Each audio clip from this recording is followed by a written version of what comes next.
ना। तो अभी क्लास के बारे में बात करते हैं, तो विदिन 2 मिनट के अंदर जब तक सब लोग इनरोल हो जाते हैं तो हम क्लास के बारे में बात करते हैं। तब तक आप लोग ये जान लीजिए कि इस ऐप पे आप कैसे मतलब मेरे से कांटेक्ट कर सकते हैं, मेरे से बात कैसे कर सकते हैं।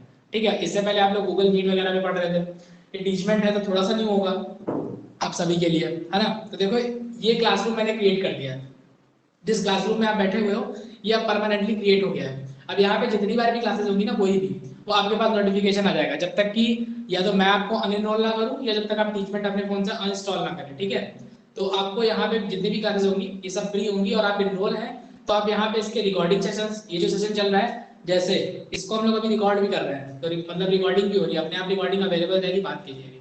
ठीक, तो वहां भी देख सकते हैं। और दूसरी चीज, अब आप इंटरेक्ट कैसे कर सकते हैं मेरे से, तो इंटरेक्ट करने का सिंपल सा तरीका है, इंटरेक्ट करने का आपका सिंपल सा तरीका ही है ना, कि देखो आप लोगों को यहाँ पे एक आइकन दिख रहा होगा ब्लू कलर का आपकी स्क्रीन पे, चैट ऑप्शन है, वहां पे आप मेरे से चैट के थ्रू जुड़ सकते हैं, चैट के थ्रू बात कर सकते हैं, या फिर अगर आप चाहें तो अपना माइक ऑन करके बोल भी सकते हैं और वीडियो भी ऑन कर सकते हैं। ठीक है, ये सारे आपके आपके हैंडल से होंगे, तो बेसिक बातें मैंने बता दी। ठीक, अब देखो बात आती है कि ये वाला सेशन किससे रिगार्डिंग है और कैसे है और कैसे हम लोग करने वाले हैं। ठीक है, काफी लोग अभी ऐड नहीं हुए हैं, हो सकता है नोटिफिकेशन ना गया हो, नोटिफिकेशन जाए और चाहे ना जाए, मेरा काम था टाइम पे आना। देखो हम लोग थोड़ा सा टाइम टाइम वाला काम करते हैं तो टाइम पे आ गए, टाइम पे ही काम शुरू करेंगे अपना। अब देखो बात आती है कि ये सेशन क्या है ना। तो आप सभी को पता, आप लोग के 25 तारीख से एग्जाम स्टार्ट है, एग्जाम को यूनिट टेस्ट स्टार्ट है ना। 25 से क्या स्टार्ट है, यूनिट टेस्ट आप लोग के स्टार्ट हो रहे हैं 25 से। अब अगर जिनके जिनके यूनिट टेस्ट 25 से स्टार्ट हो रहे हैं ना, उनके साथ में ऐसा तो नहीं है कोई कि और भी इनरोल हो रहा हो। देखो अगर इस टाइम पे और कोई भी इनरोल होने की कोशिश करेगा तो अब मैं उसे ऐड करना थोड़ा सा मेरे लिए मुश्किल हो जाएगा, है ना। अगर किसी का कोई जानने वाला दोस्त यार हो, ठीक है, जो इनरोल होना चाह रहा हो और उसने अभी इनरोल किया हो और उसको मैं अप्रूवल अभी नहीं दे पाऊँ, तो मेरे को बीच में बता देगा मैसेज करके, ठीक है, ताकि मैं एक बार जाके ज्वाइन कर लूंगा, है ना। नहीं तो ऐसे बार बार करते रहेंगे तो फिर पॉसिबल नहीं है ना। ठीक है, तो देखो अब ये क्लास किसके रिगार्डिंग होने वाली है और कैसे होने वाली है इसके बारे में थोड़ा सा जान लेते हैं, फिर क्लास शुरू करते हैं। इस देखो इस क्लास में पूरा पूरा जो हमारा टारगेट है कि ये पूरा पूरा चैप्टर क्या करना है, रिवाइज करना है विदिन 1 आवर, 1 आवर के अंदर पूरा पूरा चैप्टर रिवाइज करना है। अब आपको लगेगा पॉसिबल तो नहीं होगा ये, 1 आवर में कैसे पॉसिबल होगा पूरा पूरा चैप्टर। ठीक है, मुझे भी मालूम है पॉसिबल नहीं होगा, आपको ऐसा लगता है, ठीक, बट पॉसिबल हो सकता है अगर हम चाहें तो। दूसरी बात कैसे पॉसिबल करेंगे, अब इसको देखो हम लोगों ने अपनी प्लस जो हम लोगों की क्लासेस चल रही हैं, रेगुलर क्लासेस, पेड क्लासेस, उसमें तो पूरा पूरा डिटेल में पढ़ा है, करीब 11-12 लेक्चर पढ़ा है और करीब 7-8 घंटे पढ़ा है चैप्टर को कायदे से। ठीक है, तो वहां खत्म हुआ, लेकिन यहाँ 1 घंटे में कैसे, तो 1 घंटे में कैसे कर रहे हैं, जो आपके इंपॉर्टेंट क्वेश्चंस हैं उनके अकॉर्डिंग, मतलब एक क्वेश्चन ले लेंगे, क्वेश्चन को सॉल्व करते हुए उसके रिगार्डिंग जितनी भी चीजें आएंगी वो बताते हुए कवर करेंगे। तो इसमें जितना आपका एग्जाम के थ्रू आने वाली चीजें हैं ना, और चैप्टर में जो मेन क्रंच पार्ट होता है, क्रंच पार्ट समझ रहे हो, मेनली जो क्रंच वाला पार्ट होता है वो आपको कवर करते हुए इससे हम खत्म करेंगे, पूरा का पूरा क्लियर करेंगे विदिन 1 आवर। समझ गए, ठीक है, मतलब न्यूमेरिकल भी करेंगे और न्यूमेरिकल कहाँ से बना, उसकी जड़ क्या थी, वैसे कवर करते हुए करेंगे। ठीक, बाकी यार देखो क्योंकि अब ऐसा तो पॉसिबल नहीं है कि पूरा आपको 7-8 घंटे का कंटेंट 1 घंटे में कवर करा दें, ऐसा तुम भी जानते हो नहीं पॉसिबल है ना, आप लोग भी जानते हैं। तो जो चीज़ नहीं जानते हैं, है ना, लेकिन इतना पॉसिबल जरूर है कि हाँ इसको हम रिवाइज करेंगे अच्छे से क्वेश्चन करते हुए तो फायदा हमारा होगा। समझ गए। अब कोई डाउट, किसी किसी प्रकार कोई डाउट, क्या करने वाले हैं इसमें 10 क्वेश्चन होंगे, 10 क्वेश्चन में पूरा चैप्टर रिवाइज करेंगे, हर एक चीज। ठीक है, क्या क्या रिवाइज करेंगे, वर्क क्या होता है वर्क के बारे में, पावर क्या होता है पावर के बारे में, पावर के सारे फॉर्मूले, एनर्जी क्या होती है उसके बारे में, एनर्जी के फॉर्मूले, और एनर्जी कंजर्वेशन ऑफ एनर्जी कैसे प्रूव करते हैं, K + U = कांस्टेंट, सारे टाइप की एनर्जी सब कुछ कवर करने वाले हैं। ठीक है, बताओ अभी कोई डाउट तो नहीं है, अभी कोई डाउट तो नहीं है, फटाफट बोलो, कमेंट करो फटाफट, तुरंत तुरंत कमेंट करिए आप लोग। नहीं, आप सबके सब कमेंट कर सकते हो, जितने भी लोग हो, जितने भी लोग हो सबके सब कमेंट कर सकते हो, जो नए आए हैं जो नए नहीं आए हैं, ठीक है, कोई दिक्कत नहीं है। समझ गए, है ना, कोई प्रॉब्लम नहीं है, आराम से ओपन होके करो, ठीक है, बिना किसी लोड लेके कमेंट करो। ठीक, और आप चाहो तो भैया बोलो, सर आउट की जरूरत नहीं है, ठीक है, समझ गए। नॉर्मल हम लोग मेन फोकस पढ़ने पे रखते हैं, है ना, बाकी वो सब चीजें इज्जत सम्मान सब बाद में देख लेंगे। ठीक, समझ में आया, चलो हाँ, तो क्वेश्चन नंबर 1 से शुरू करें, शुरू करें। अब जिनको आना था आ गए होंगे, बताओ कोई ऐसा आपका कोई दोस्त यार तो नहीं जिसने अभी इनरोल किया हो, या मुझे विद इन 1 मिनट दो, 1 मिनट दो, मैं बस 1 मिनट में देख लेता हूँ कि और किसी और ने एनरोल तो नहीं किया है। ठीक है, विद इन 1 मिनट, 1 मिनट आप मुझे दीजिए, मैं चेक कर लेता हूँ, इसके बाद फिर हम लोग क्वेश्चन पे शुरू हो जाते हैं, है ना। फटाफट क्वेश्चन करेंगे और आगे बढ़ जाएंगे क्योंकि 1 घंटे में कंटेंट खत्म भी करना है। ओके, बताइए, है ना, बस 1 मिनट, ठीक है, 1 मिनट भी नहीं लगेगा, ठीक, ताकि किसी का छूटे नहीं यार, अगर किसी का छूट जाएगा तो फिर उसको प्रॉब्लम होगी, है ना। लाइव अटेंड करने के लिए वो आ रहा है, फिर छूट जाएगा। बस 1 मिनट लास्ट बार देख लेते हैं, इसके बाद फिर आगे बढ़ते हैं। ठीक, 1 मिनट वेट करो। चलो ठीक है, अभी सब कुछ क्लियर है, voice and video is clear. बताओ फटाफट, सब कुछ क्लियर है, जल्दी एक बार कमेंट करो, शुरू करते हैं।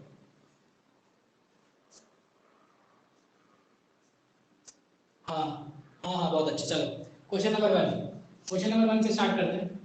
क्वेश्चन नंबर 1 क्या है, सिंपल सा क्वेश्चन है, what is a unit of work. देखो क्वेश्चन पे मत जाना, पहली बात, जो यहाँ क्वेश्चन लिखा हूँ उस पे मत जाना, उसके अंदर के कंटेंट पे जाना, मैं कितना एक्सप्लेन करने वाला हूँ। ठीक है, देखो क्वेश्चन नंबर 1 क्या कह रहे हैं, what is the unit of work, unit of work. तो हम लोग किसकी बात कर रहे हैं, यूनिट ऑफ वर्क की बात कर रहे हैं, यूनिट ऑफ वर्क हमको ये पता करना है। ठीक, सबको पता है यूनिट ऑफ वर्क क्या होता है, बेसिक क्वेश्चन है। ठीक है, सबको पता है यूनिट ऑफ वर्क क्या होता है, ये एक बेसिक क्वेश्चन है। ठीक, लेकिन अब कैसे करेंगे, देखो इसमें कैसे करेंगे। सबसे पहले व्हाट इज वर्क, वर्क होता क्या है, वर्क क्या होता है ना, वर्क क्या होता है। तो वर्क के बारे में इतनी बेसिक डेफिनेशन सभी को पता है, इतनी बेसिक डेफिनेशन सभी को पता है, the product of force into, the product of force into displacement in the direction of force. क्या यहां बताया, force into displacement, displacement in the direction of, in the direction of force. मतलब force और force की direction में displacement अगर होगा तो उसे वर्क कहेंगे। ये एक बेसिक डेफिनेशन है, ये क्या है, एक बेसिक डेफिनेशन है। कैसे, work is equal to force into displacement, ऐसे कर लिया, फटाक से काम हो गया। इतनी बात मैंने आपको बताई, फोर्स की ये हो गई। अब अगर मैं यहाँ से यूनिट निकालना चाहूँ, अभी देखो इसका एक अलग भी डेरिवेशन होगा, वो आगे वाले क्वेश्चन में आ जाएगा। देखो अगर मैं आपसे बताऊं कि इसकी यूनिट निकालना है, देखो अगर आपको किसी भी फॉर्मूले की यूनिट निकालना हो, किसी भी फॉर्मूले की यूनिट निकालना हो, यूनिट ना बताओ तो कैसे निकालेंगे, यही सीख लेते हैं। अच्छा, क्या मुझे कोई बताएगा फोर्स का यूनिट क्या होता है। आप लोग कमेंट भी करते रहिएगा, पूरा मत लिखिएगा, भले उसका पहला अक्षर लिख देंगे तो मैं समझ जाऊंगा। फोर्स की यूनिट पता है सभी को क्या होती है, जल्दी बताओ। न्यूटन। फोर्स की यूनिट क्या होती है, न्यूटन, न्यूटन। अब इनटू लगा है तो इनटू पढ़ा रहे हैं तो कोई दिक्कत नहीं है। डिस्प्लेसमेंट को मैंने एस से एफ से रिप्रेजेंट किया, डिस्प्लेसमेंट की क्या होती है, बहुत अच्छे, शाबाश। डिस्प्लेसमेंट की यूनिट क्या होती है, जल्दी बोलो, मीटर, मीटर। भाई जो लोग आए सब लोग बोले, सब फटाफट, है ना, बहुत अच्छा। अगर आता है तो बोलो, नहीं तो कोई बात नहीं, नहीं आता तो वो भी कोई दिक्कत नहीं, मीटर। तो इसकी एक यूनिट तो बन सकती है न्यूटन मीटर, एक यूनिट यहाँ पे क्या बन सकती है, न्यूटन मीटर। अब अगर ये न्यूटन मीटर है तो इसे हम लोग एक नाम से और जानते हैं, जिसे क्या बोलते हैं, जूल। क्या बोलते हैं, जूल। अब जूल जो है ना, ये एसआई यूनिट है, ये क्या है, ये भी एसआई यूनिट है, एसआई यूनिट है। ठीक है, ये दोनों ही क्या है, एसआई यूनिट है। लेकिन आपसे वो कह देंगे कि एमकेएस से बताओ, किसे बताओ, एमकेएस में बताओ। ठीक है, यूनिट किसमें बताने को कह देंगे, एमकेएस में, समझ गए। तो अगर वो आपसे एमकेएस में बताने को कह दें, है ना, अगर वो आपको किसमें बताने को कह दे, एमकेएस में, तो एमकेएस में कौन कौन चेंज कर लेगा इसको, एमकेएस में चेंज कर सकते हो। ठीक है, तो एमकेएस में यहाँ पे चेंज करें, कैसे चेंज करेंगे, देखो हमें ये पता है ये न्यूटन मीटर लिखा है, कितना लिखा है, न्यूटन मीटर। अब हमें पता है जो न्यूटन फोर्स है ना, force, force is equal to क्या होता है, F बराबर मास इनटू एक्सेलरेशन। क्या होता है, मास इनटू एक्सेलरेशन। इसे बताना किसमें, एमकेएस में, किसमें, एमकेएस में। एमकेएस का मतलब क्या होता है, मास मतलब किलोग्राम, देखो के मतलब किलोग्राम, एम मतलब मीटर और एस मतलब सेकंड। किलोग्राम मीटर सेकंड, तीन चीजें हैं, यानी हमारी यूनिट इसमें आनी चाहिए, हमारी यूनिट इसमें आनी चाहिए, इसमें आनी चाहिए कि इसमें हमारा किलोग्राम भी आए, ये वाली यूनिट में क्या है, किलोग्राम भी आए, मीटर आए, सेकंड आए, इसमें आनी चाहिए। ठीक है, इसमें आनी चाहिए। तो अब हमें पता है force is equal to M A, mass into, mass क्या होता है, फोर्स बराबर M into A, M into A. Mass की यूनिट क्या होती है, किलोग्राम। एक्सेलरेशन की यूनिट क्या होती है, क्या एक्सीलरेशन की यूनिट ये होती है, मीटर पर सेकंड स्क्वायर या फिर मीटर पर सेकंड। इन दोनों में से कौन सी यूनिट सही है, ए या बी, फटाफट कमेंट करो। अगर ए है तो ए करो, बी है तो बी करो, जल्दी। ए, सूरज का आ गया, और मीटर सेकंड स्क्वायर। उत्कर्ष पे आ गया और श्वेता, बहुत अच्छा विनाश, ठीक है। इधर देखो तो क्या होती है, मीटर पर सेकंड स्क्वायर, तो यहाँ हम कर सकते हैं मीटर पर सेकंड स्क्वायर। ये किसकी यूनिट हुई, ये यूनिट हुई हमारी किसकी, केवल और केवल फोर्स की। अब अगर हम इसको उठा के न्यूटन की जगह रख दें, क्योंकि फोर्स की यूनिट न्यूटन होती है और न्यूटन इसी के बराबर है, तो न्यूटन की जगह अगर हम ये चीज करते हैं और मीटर को मीटर में रहने दें तो हमारा एमपीएस में आ जाएगा। तो फटाक से हम यहाँ क्या कर देंगे, यहाँ रख देंगे क्या, किलोग्राम मीटर पर सेकंड स्क्वायर इनटू मीटर, तो ये यूनिट क्या बन जाएगी, किलोग्राम मीटर स्क्वायर पर सेकंड स्क्वायर। ये किसमें बन गई, ये यूनिट हमारी किसमें बन गई, एमकेएस में। किसमें बन गई, एमकेएस में, ठीक है। ये यूनिट हमारे किसमें बन गई, एमकेएस में। तो वर्क के बारे में हमने क्या जाना, वर्क क्या होता है, force into displacement in the direction of force, ठीक है। मतलब कि फोर्स की डायरेक्शन में जो भी डिस्प्लेसमेंट होगा वो, और इस फोर्स का मल्टीपल वर्क कहलाता है। वर्क का फॉर्मूला ये हमने लिख दिया, work is equal to force into displacement. और यहाँ जरूर लिखना ये बात, ये वाली बात पहले अगर आपको वर्क के बारे में एक्सप्लेन करने को आएगा ना पेपर में, तो आप डेफिनेशन लिखना, ठीक है। The product of force into displacement in the direction of force is called work. Then W is equal to ये वाली लाइन लिखना, इसके बाद ये लाइन लिखना, इसके बाद उसका पहला पॉइंट यूनिट बताना। यूनिट में आप यहाँ तक बता के छोड़ सकते हो, ये वाला एक्स्ट्रा एडिशनल चीज है, जब आपसे कहा जाए तब करना, ठीक है। अब दूसरा पॉइंट, फोर्स इस कैसी क्वांटिटी है, ये स्केलर है कि वेक्टर है, सॉरी वर्क कैसी क्वांटिटी है, स्केलर है कि वेक्टर है। Work is a quantity of scalar और वेक्टर। जल्दी बताओ, वेक्टर के लिए भी लिख दो, स्केलर के लिए एस लिख दो। कैसा है वर्क, कैसी क्वांटिटी है, स्केलर की वेक्टर, स्केलर। अच्छा अब स्केलर और वेक्टर पता है क्या होता है, पहले चैप्टर में था, नहीं पता है कोई बात नहीं, ठीक है। अरे बताओ उत्तर से खाली आंसर आ रहा है, सूरज क्या सो रहे हो क्या, हैं बाकी लोग क्या कर रहे हो, फटाफट बताओ, स्केलर है कि वेक्टर है, बताइए बालक। स्केलर, बहुत अच्छे, स्केलर है। स्केलर क्यों है वो रीजन बाद में देख लेंगे, अभी हम लोग को रिवाइज कर रहे हैं ना। स्केलर है सभी को पता, दूसरा पॉइंट लिखोगे स्केलर क्वांटिटी है, तब तुमको 2 नंबर देने से कोई नहीं काटेगा, 2 नंबर में आएगा 3 नंबर में आएगा, तब तुम्हारा कुछ भी नहीं कटेगा, ठीक। इतनी बात समझ में आ गई, पहला क्वेश्चन इतना समझ में आ गया। बताओ बेसिक डेफिनेशन आ गई, बेसिक फॉर्मूला आ गया। एक चीज और इसमें देख लेते हैं, एक चीज और देख लेते हैं, है ना, फिर उसे आगे देख लेंगे। चलो यही देख लेते हैं, यही देख लेते हैं, आगे वाले आगे में सिर्फ क्वेश्चन कर लेंगे। तो हमको 2-3 बातें समझ में आ गई। अब यूनिट यहाँ तक कर चुके हैं एसआई में, क्या कर चुके हैं एसआई में। तो एक चीज और देख लेते हैं, आप लोगों ने एक चीज पढ़ी होगी, 1 जूल इज इक्वल टू 10 की पावर 7 अर्ग, ये चीज पढ़ी है, 1 जूल इज इक्वल टू 10 की पावर 7 अर्ग, सबने पढ़ा है। ये चीज कैसे आई, ठीक है, 1 जूल इज इक्वल टू 10 की पावर 7 अर्ग, ये चीज कैसे आई, ये भी देख लेते हैं यहीं पे, ये भी देख लेते हैं यहीं पे। और किसको देखो, किसको क्या बोलते हैं अभी समझ में आ जाएगा, ठीक है। तो देखो इधर देखो फटाक से, इधर देखो, ये वाली जो यूनिट है ना, ये वाली, ये एसआई यूनिट है।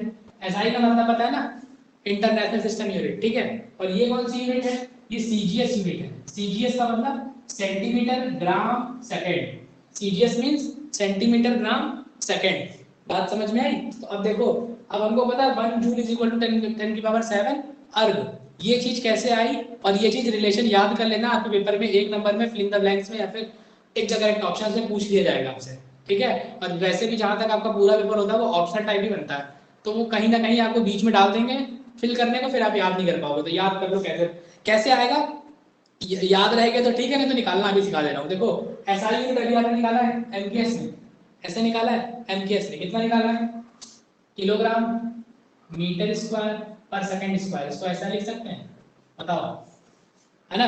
अब अगर हमें इसको सीजीएस में लिखना है, हमें क्या करना है, इसको सीजीएस में लिखना है। सीजीएस में तो 1 किलोग्राम में कितने ग्राम होते हैं, 1 किलोग्राम में कितने ग्राम होते हैं, जल्दी बताइए।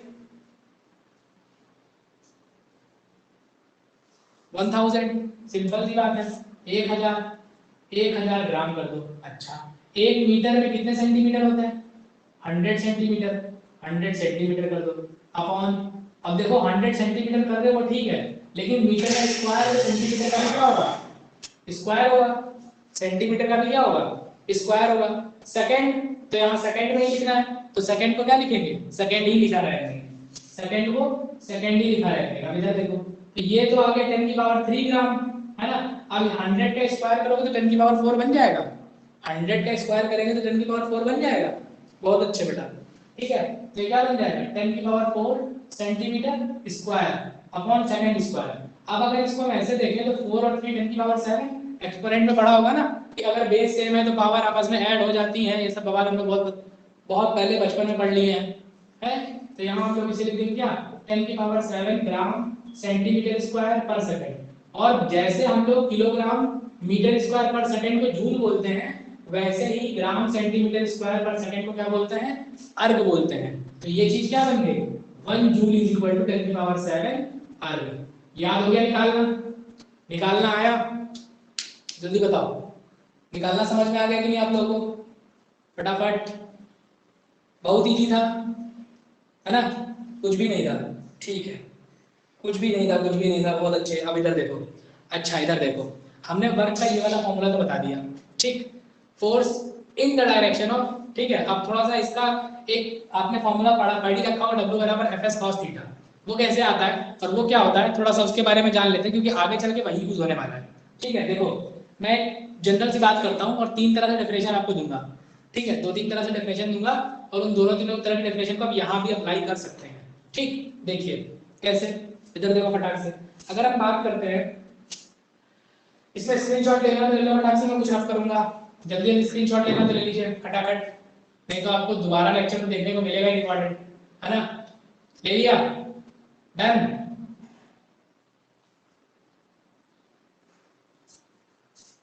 ले लिया ना स्क्रीनशॉट?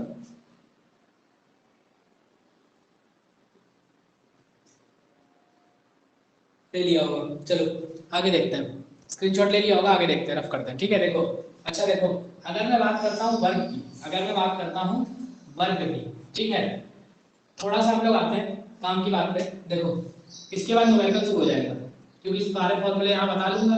देखो ये क्या है हमारे पास, let us suppose this is a body, ये एक बॉडी है, इसके ऊपर हम क्या कर रहे हैं, इस डायरेक्शन में एक फोर्स लगा रहे हैं, मतलब आप समझ लो अपने आप को, यहाँ पे आप ऐसे यहाँ पे खड़े हो, ठीक है, थोड़े से सूखे हुए हो कोई बात नहीं, और आप इसको खींच रहे हो अपनी तरफ, क्या कर रहे हो, खींच रहे हो, तो फोर्स इस डायरेक्शन में लग रहा है, फोर्स इस डायरेक्शन में लग रहा है ना? सपोज करो ये ऑब्जेक्ट थोड़ा और पीछे था, ये ऑब्जेक्ट था यहाँ पे, ये ऑब्जेक्ट था यहाँ पे, और आप इसे खींच के कहाँ ले आए, यहाँ खिसका लाए, ठीक है, खींच के कहाँ ले आए, यहाँ था, यहाँ से खींच के यहाँ तक ले आए। अब इसकी डिस्टेंस हम कहाँ से नाप रहे हैं, सेंटर से सेंटर तक की डिस्टेंस हमने बोल दी क्या, ये S है, ये क्या बोल दी, S है। आपने फोर्स किधर लगाया, आपने फोर्स बॉडी पे किधर लगाया, इधर की तरफ, ऊपर की तरफ, बॉडी ऐसे रखी थी, आपने फोर्स इसको ऊपर की तरफ लगाया, फिर भी ये चिपकता हुआ जमीन में चला आया, फिर भी चिपकता हुआ क्या हुआ, जमीन में चला आया, ठीक है।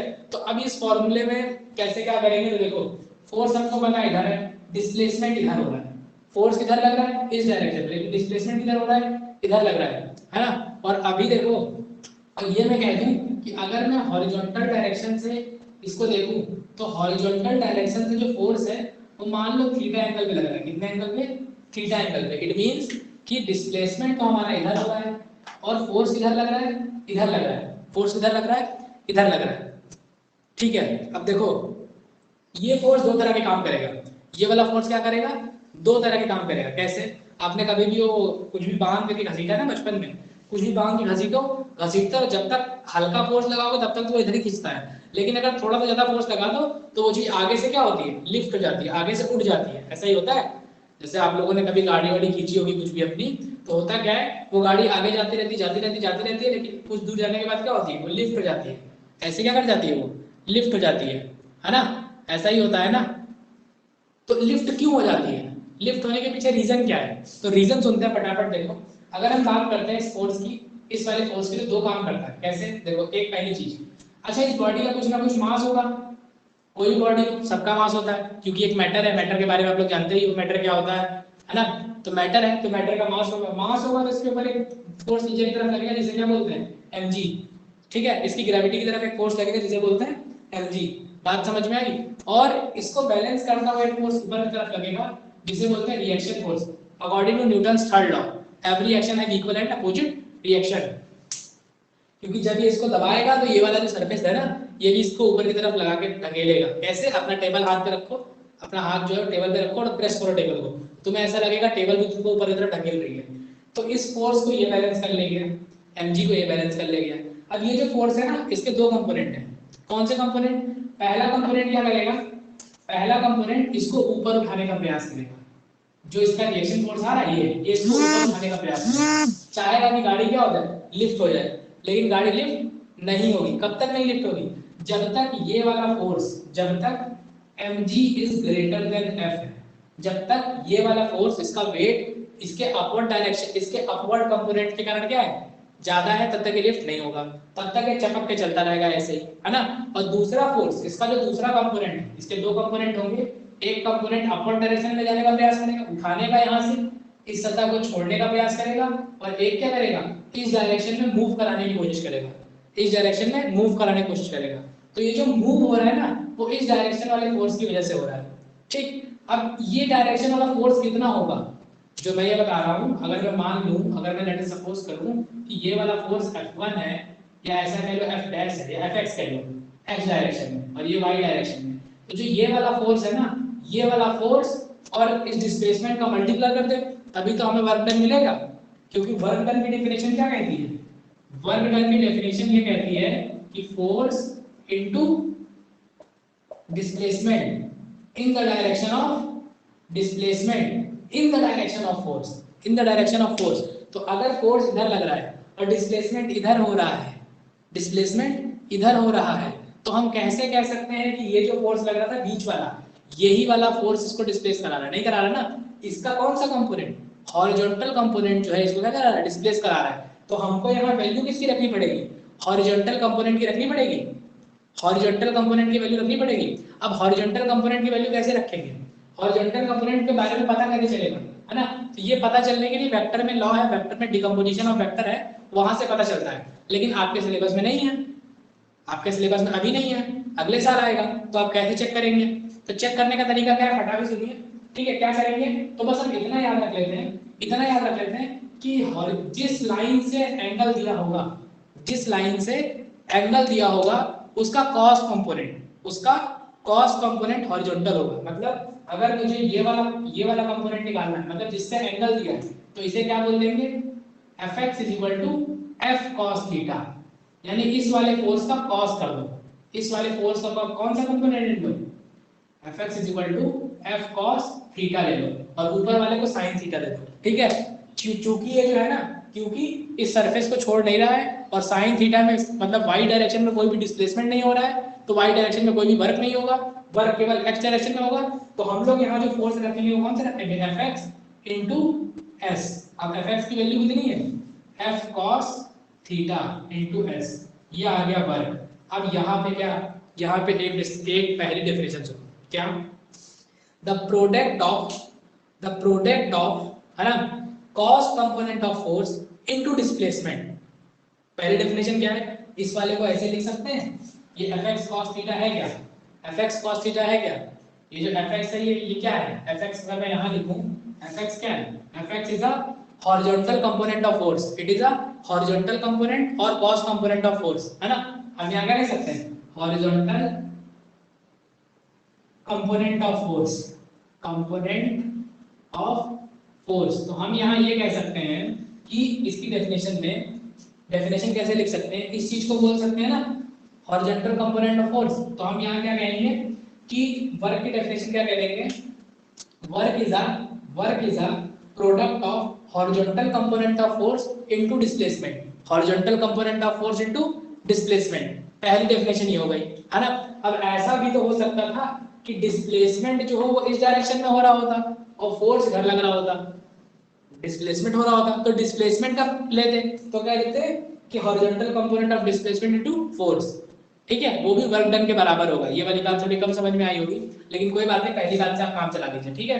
अब इसके तीन स्पेशल केस होते हैं, इसके क्या होगा, तीन स्पेशल केस होते हैं। तीन स्पेशल केस में से एक स्पेशल केस था जो मैंने आपको सबसे पहले बताया था।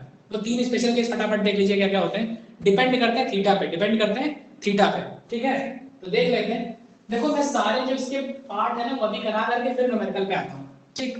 2-4-5 मिनट ऊपर नीचे हो जाए क्लास तो कोई बड़ी बात नहीं। इधर देखो हम लोगों ने एक चीज लिख ली, W इसको ऐसे भी लिख सकते हैं Fs cos थीटा, है ना। दूसरी डेफिनेशन अगर मैं यहाँ से डेफिनेशन देना चाहूँ तो तुम ऐसे दे सकते हो, the product of force into the product of force and displacement and the cos component या द रेशियो ऑफ, या फिर ऐसा कह लो the multiple of cos component between the angle force and displacement, इनके बीच के मल्टीपल को क्या कह सकते हैं, वर्क डन कह सकते हैं। हम एक बात ये भी बता सकते हैं, इतनी बात समझ में आई। अब देखो इसके तीन केस कौन कौन से होते हैं, तीनों केस डिपेंड करते हैं थीटा पे, तीनों केस किस पे डिपेंड करते हैं, थीटा पे। कैसे, देखो अगर मैं तुमसे ये कहूं कि तुम्हें वर्क डन को जीरो करना है, वर्क डन को जीरो करना है, अगर मैं तुमसे ये कहूं कि हम चाहते हैं कि वर्क डन क्या हो जाए, जीरो हो जाए, हम चाहते हैं वर्क डन जीरो हो जाए, W जीरो हो जाए, तो W जीरो होने के कितने तरीके हैं, पहला तरीका या तो फोर्स जीरो कर दो,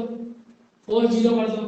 अगर तुम फोर्स लगाओ ही ना बॉडी पे, फोर्स जीरो करने का मतलब क्या है, फोर्स जीरो का मतलब यही है कि बॉडी रखी थी, हम इस पे कोई फोर्स ही नहीं लगाए, तो वर्क डन होगा क्या, जल्दी बताओ। अगर हम बॉडी पे फोर्स ना लगाएं, फोर्स की वैल्यू यहाँ जीरो डाल दें, तो वर्क डन कुछ होगा, फटाफट बताओ, वर्क डन होगा, नहीं होगा।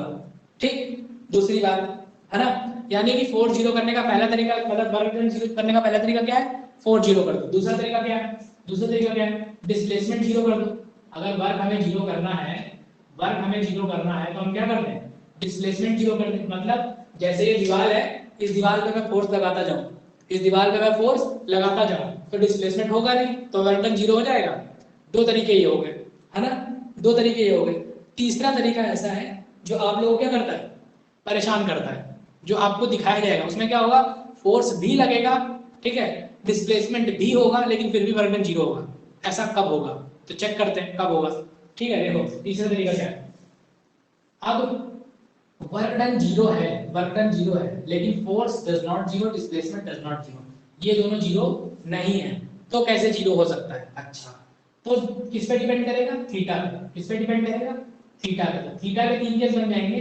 अगर हम थीटा बराबर 0 डिग्री रखते हैं, थीटा बराबर 0 डिग्री, इट मींस जीरो मतलब यहां से नापना शुरू किए थे, यहां से नापना शुरू किए थे, अब यहां ना रख के वापस फोर्स को हम इधर ही लगाएं, इधर ही लगाएं, जिस डायरेक्शन में फोर्स हो उसी डायरेक्शन में डिस्प्लेसमेंट हो। तो वर्क डन का फॉर्मूला लगाओ, Fs cos 0। cos 0 की वैल्यू कितनी होती है, जिन लोगों ने ट्रिग्नोमेट्री पढ़ ली है बहुत अच्छा है, नहीं पढ़ी है कोई बात नहीं है, ठीक है, अभी आज भी क्लास होनी है आपके साथ, आज मैट्रिसेस की होनी है, फिर एक आध दिन ट्रिग्नोमेट्री की भी लगेगी, तो पता चल जाएगा। मैं अभी बता दे रहा हूँ, cos 0 की वैल्यू होती है 1। कितनी होती है, 1। बहुत अच्छा उत्कर्ष, है ना। देखो अगर आपको आता है तो आप कमेंट करो, नहीं आता है कोई बात नहीं, अगर गलत आता है गलत कमेंट करो, ठीक है। इससे क्या होगा ना कि आपके अंदर फिर कॉन्फिडेंस आएगा, समझ गए। इस बात को भूल जाओ कि आपको कोई जज कर रहा है, समझ गया, कोई जज करके कर भी क्या लेगा, नंबर तुम्हारे थोड़ी बहुत इंक्रीज कर देगा। ठीक, थोड़े अपने प्रति ईमानदार बनो, सेल्फ के प्रति ईमानदार बनो कि हाँ मुझे नहीं आता तो नहीं आता, मुझे सीखना है, बात खत्म, ठीक है, तो अच्छा रहेगा। अगर आप ये सोचते हो कि नहीं मैं दिखाऊंगा, मैं क्लास में टॉप हूँ, नकल मार के बता दूंगा, तो कोई मतलब नहीं है, ठीक है, उसमें कोई यहाँ पे नकल मारना थोड़ी है, सीखने आए, समझ गए ना, ठीक है। टेस्ट का मतलब ही है सीखना, सीखेंगे तो काम आएगा हमारे, ठीक है। चलो इधर देखो, तो वर्क इसकी जीरो करेंगे तो वर्क कितना आ जाएगा, W बराबर Fs, W बराबर Fs। तो जो पहली डेफिनेशन आ गई यहीं से, पहली वाली definition, force into displacement in the direction of force, पहला वाला केस, पहले वाले केस को। अब दूसरा केस क्या है, अब अगर मान लो थीटा बराबर 90 डिग्री करते हैं, थीटा बराबर 90 डिग्री करते हैं, मतलब इसको उठा करके फोर्स ऐसे वर्टिकल डायरेक्शन लगाएं, फोर्स ऊपर लगाएं और डिस्प्लेसमेंट इधर हो, कहोगे ऐसा कैसे पॉसिबल है भैया, है ना। अब आप कहोगे ऐसा कैसे पॉसिबल है कि मैं फोर्स ऊपर की तरफ लगा रहा हूं, डिस्प्लेसमेंट इधर हो रहा हूं। हो सकता हो भाई, हो रहा है, कैसे हो रहा है, मान के चलो कोई इधर फोर्स लग रहा था, अब आपको पता ही नहीं था उस फोर्स के बारे में, उस फोर्स के बारे में पता ही नहीं था, कैसे कैसे, बचपन में पन्नी लटकाई है, पन्नी बांध देते थे, पतंग उड़ाने की जगह पे घर वाले पतंग की बजाय पन्नी बांध देते थे डोरे में, छत से ऊपर नीचे लटका दिए। अब आप फोर्स तो ऊपर की तरफ लगा रहे थे, लेकिन उसका डिस्प्लेसमेंट साइड इधर की तरफ हो रहा था, क्यों हो रहा था, हवा की वजह से हो रहा था। तब फोर्स तो हम जानते नहीं थे क्या होता है, तो हम कहते हैं हवा चल रही है, तो फोर्स उधर हो रहा था और डिस्प्लेसमेंट उधर लग रहा था, लेकिन हम फोर्स कौन सा कंसीडर करते थे, अपना वाला, अपना वाला, ठीक है। तो हमारे वाले फोर्स की वजह से बंधन थोड़ी हो रहा था।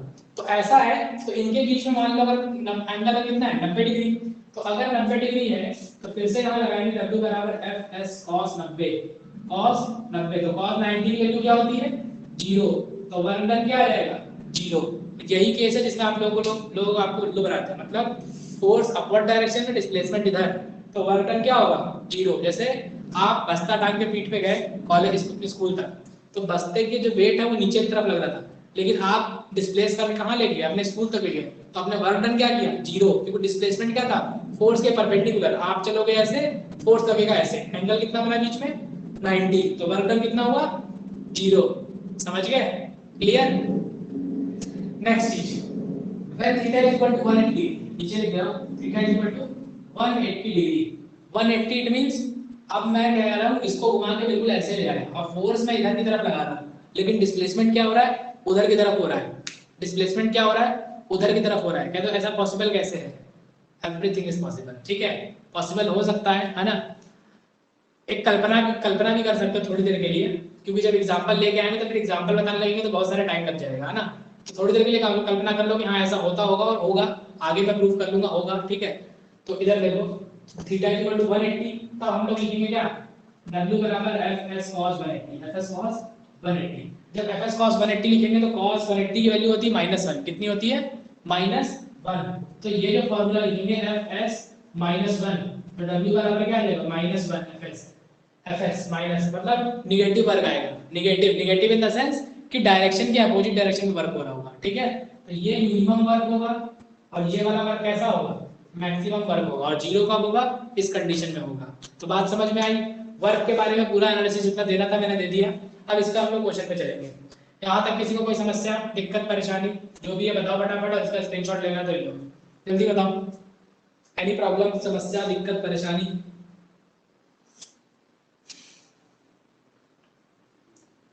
नहीं नहीं नहीं, अरे सब लोग करो यार कमेंट फटाफट, इतना मत खो जाइए पढ़ने में कि आप कमेंट करना ही भूल जाएं, ठीक है। इतना मत खो जाइए पढ़ने में कि कमेंट करना ही भूल जाएं। अगर आप भूल जाएंगे कमेंट करना तो मुझे कैसे पता चलेगा कि आपको आ रहा है कि नहीं, ठीक है। समझ गए, क्लियर है ना। हाँ बहुत अच्छे, शाबाश, बहुत बढ़िया। तो अब इसको मैं रफ कर दूं फटाक से, इसको रफ करता हूँ, फिर हम लोग क्वेश्चन में पढ़ते हैं। मैं कुछ क्वेश्चंस लेके आऊँ, क्वेश्चन करते हैं, है ना। फिर जहां जरूरत लगेगी वहां कर लेंगे, ठीक है। रफ करें, चलो चलो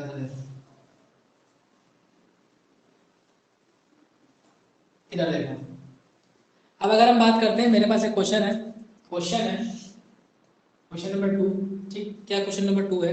a body of a mass 40 kilogram runs up a flight of 50 steps each 10 centimeter height in 14 second, ठीक है। क्या कह रहा है, देखो क्या कह रहा है कि हमारे पास एक 40 किलोग्राम का मास है, ठीक। देखो कभी भी क्वेश्चन तुम्हारे सामने आए, क्वेश्चन करने की आज एक टेक्निक बता रहा हूँ, ठीक है, थोड़ा ध्यान सुनो। कभी फिजिक्स का क्वेश्चन कोई भी सामने आए, है ना, तो क्वेश्चन देखते घबराना नहीं है, वरना भागना हड़बड़ाने लगता है, क्वेश्चन में ये गिवन है फटाफट फार्मूले पे चलते हैं, नहीं, थोड़ा आराम से आहिस्ते से रुकिए उस क्वेश्चन पे, ठीक, क्योंकि फिजिक्स को सॉल्व करने का तरीका होता है, ठीक है। आहिस्ते से क्वेश्चन पे रुकिए, पहले गिवन डेटा लिखिए जो जो दिया है। गिवन डेटा में क्या लिखा, 40 किलोमीटर दिया है ना, मास दिया 40 किलोग्राम, ठीक है। Up a flight of 50 steps, एक फ्लाइट दी है, फ्लाइट समझते हो, एरोप्लेन वाली नहीं, सीढ़ी वाली, 50 स्टेप की है, कितनी है 50 स्टेप की है, ठीक। और कह रहा है कि पर स्टेप की जो हाइट है ना वो 10 पर 50 step each 10 centimetre height in 14 second, यानी कि हर एक 10 सेंटीमीटर की जो हाइट है 14 सेकेंड में पार करता है, ठीक। क्या बता रहा है, ईच 10 सेंटीमीटर हाइट, मतलब हर फ्लाइट की हाइट कितनी है 10 सेंटीमीटर, ईच 10 सेंटीमीटर हाइट, ठीक है। बात समझ में आई, कुछ क्लियर हो रहा है, ठीक। Height 14 second. पहला कह रहा है find the work done by the boy, find the work done by the boy, पहला है work done by the boy, done by the boy. अब देखो, अब तुम्हारे दिमाग में थोड़ी थोड़ी पिक्चर बन रही होगी, थोड़ी थोड़ी पिक्चर बन रही होगी, एक जीना है, जीने पे एक बच्चा चढ़ रहा है, और जीने की एक हाइट कितनी है, जीने की एक हाइट 10 सेंटीमीटर है, और वो एक 10 सेंटीमीटर का जीना चढ़ने में उसको 14 सेकंड लगता है, एक जीना चढ़ने में 14 सेकंड लगता है। अब कहोगे इतना ऐसा कौन सा बच्चा है 14 सेकंड लगाता है एक जीना चढ़ने में, अरे समझ लो वो लुढ़क लुढ़क के चल रहा है, 2 साल का बच्चा है, ठीक है। बात समझ में आई, ऐसा समझ में आया कि नहीं आया, बताओ फटाक से मुझे। क्वेश्चन के बारे में कुछ पिक्चर क्लियर हो रही है, तो देखो कैसे बता रहे हैं, इधर देखो, ये स्टेप है, मान लो इस तरह के स्टेप है, ऐसे, ठीक। कितने स्टेप है इस तरह के, 50 स्टेप है, 50, टोटल कितने स्टेप हैं? 50 स्टेप है, ठीक है, 50 स्टेप है। और लड़का क्या कर रहा है? लड़का क्या कर रहा है? ऐसे चढ़ रहा है, ऊपर की तरफ चढ़ रहा है, ऊपर की तरफ चढ़ रहा है। और ये एक जीने की हाइट कितनी है? 10 सेंटीमीटर है। कितनी है? 10 सेंटीमीटर है। एक जीने को चढ़ने में वो कुछ टाइम लगाता है, दूसरे को चढ़ने में कुछ, तीसरे को चढ़ने में कुछ टाइम लगाता है। हर स्टेप को चढ़ने में 14 सेकंड। कितने सेकंड? 14 सेकंड, ठीक है। 14 सेकंड हो गए या 4 सेकंड, अब मुझे पता नहीं, मैंने क्वेश्चन नोट तो किया था, है ना, मैंने क्वेश्चन नोट तो किया था, आपकी बुक से ही नोट किया था, ठीक है, आपकी बुक से ही नोट किया था, ठीक, देख लेता हूँ, हाँ सही है, सही है, सही है, सही है, सही है, ठीक है, सही है, सही है, सही है, कोई दिक्कत नहीं है। इधर देखो 14 सेकंड है ना, 14 सेकंड है। आ, अब मुझे बताना है वर्क डन। क्या बताना है? वर्क डन, वर्क डन, ठीक है, वर्क डन बताना है। तो देखो, अगर आप लोगों से वर्क डन का फॉर्मूला पूछूं, वर्क डन का फॉर्मूला पूछूं, तब फटाफट सभी लोग बता दोगे क्या? W is equal to F S cos theta, या फिर W is equal to F S, यही बताओगे, है ना, यही बताओगे। तो अगर मुझे वर्क डन निकालना तो क्या चाहिए? फोर्स चाहिए, क्या चाहिए? डिस्प्लेसमेंट चाहिए, क्या चाहिए? एंगल चाहिए, थीटा चाहिए, है ना, तीनों चीजें चाहिए। अब ये तीन चीजें हमको मिलेंगी कहाँ से? तीन चीज हमको मिलेंगी कहाँ से? बच्चा स्टेप पे ऊपर चढ़ रहा है, बच्चा स्टेप पे ऊपर चढ़ रहा है, तो मुझे ये बताओ, अगर बच्चा ऊपर चढ़ रहा है तो इसके ऊपर फोर्स कौन सा लगेगा? फोर्स किस डायरेक्शन में लगाएगा? ये कौन सा फोर्स कंसीडर करेंगे? और इसका डिस्प्लेसमेंट किधर हो रहा है? अगर आप नीचे से ऊपर की तरफ चढ़ते हो तो आपका डिस्प्लेसमेंट किधर होता है? एक तो हॉरिजॉन्टल डिस्प्लेसमेंट होता है। देखो, अगर आप अपने घर की सीढ़ियों पे चढ़े हो, घर की सीढ़ियों पे चढ़े हो, तो क्या होता है? आपकी सीढ़ियां ऐसे जाती हैं, फिर घूम के ऐसे आती हैं। ध्यान से थोड़ा दिमाग खोलना, आपकी घर की सीढ़ियां कुछ ऐसे ही होती है ना, इधर से मतलब ऐसे चढ़ते हो, फिर ऐसे चढ़ते हो। तो अगर मैं बात करूं तो डिस्प्लेसमेंट क्या होता है? डिस्प्लेसमेंट क्या होता है? Distance between, minimum distance between 2 point, minimum distance between 2 point. तो अगर आप हॉरिजॉन्टल देखो, तो हॉरिजॉन्टल इस पॉइंट पे थे, हॉरिजॉन्टल यही तो लोग इस पॉइंट पे थे, और घूम के हॉरिजॉन्टली इसी पॉइंट पे आ गए, इसी पॉइंट पे, मतलब डिस्टेंस केवल वर्टिकल हुई।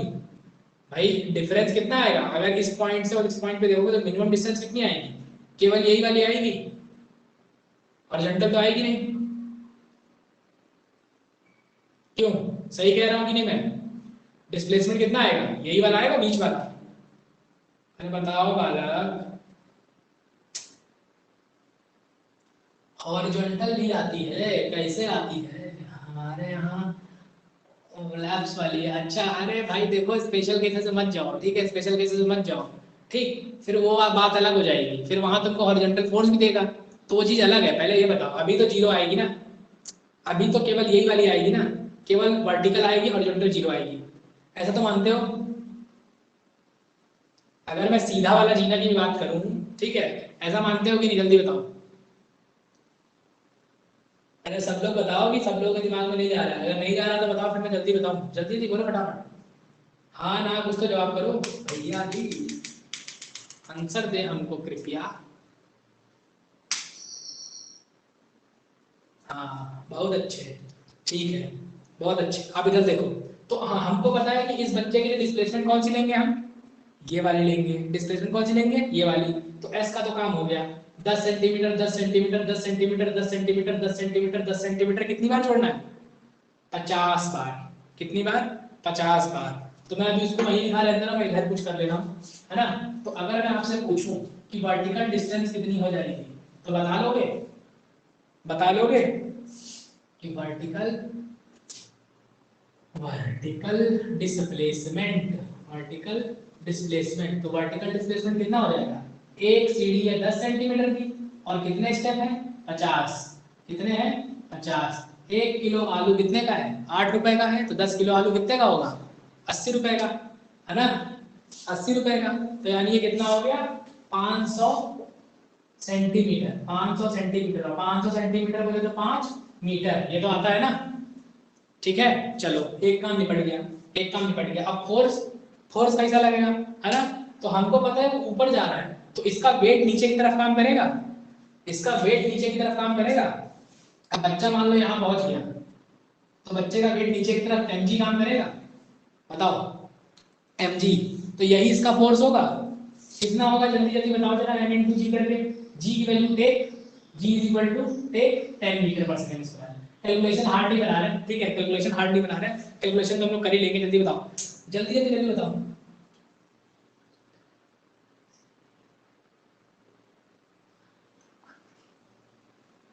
अच्छा, बहुत सही, जल्दी बताओ जल्दी, ठीक है, फटाफट बताओ। अरे बोलो यार। एम कितना है, मास मास कितना है, 40 किलोग्राम का। ठीक है, बच्चा सोचो 40 किलो का है, आपका वेट 42 किलो का है, ठीक है। बच्चा कितना है, 40 किलोग्राम का है ना। 40 इंटू जी की वैल्यू 10, तो 400 न्यूटन। 400 न्यूटन है ना, 400 न्यूटन। दो चीज का जुगाड़ हो गया, थीटा का जुगाड़ करना है। किसका जुगाड़ करना है, थीटा का। थीटा का जुगाड़ कैसे करेंगे, थीटा का जुगाड़ कैसे करेंगे मुझे बताओ। फोर्स नीचे की तरफ लग रहा है, डिस्प्लेसमेंट भी 3 था, दोनों का थीटा क्या हो जाएगा, 0, कॉस 0, कॉस 0 ही रखेंगे, है ना। ठीक है, तो बस अब फटाफट वर्क कर लो। W इज इक्वल टू 400 गुणे 400 इंटू 5 मीटर रखेंगे, डिस्टेंस सेंटीमीटर नहीं तो अर्ग बनेगा, फिर आंसर में कहेंगे, ठीक है। फिर cos 0, cos 0 की वैल्यू 1, तो 4 पंचे 20, 2000 क्या, 2000 क्या, जूल की न्यूटन मीटर कि दोनों, जूल न्यूटन मीटर या दोनों। तो देखो वैसे तो ये न्यूटन हो गया और ये मीटर हो गया, या फिर इसको क्या कहते हैं, जूल। तो ये बात समझ में आ गई कि नहीं आ गई, जल्दी बताओ। ये वाली बात समझ में आ गई कि नहीं आ गई। डन,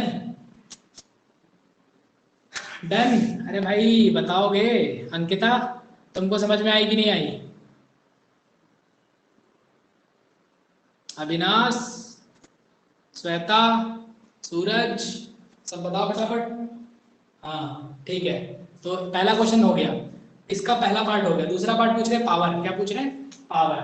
ठीक, अब हमसे शक्ति पूछ रहे हैं, power. What is power, power क्या होता है, तो थोड़ा सा पहले पावर के बारे में जान लेते हैं, फिर ये वाला क्वेश्चन कर लेते हैं, ठीक है। पावर क्या होता है फटाफट सुनो।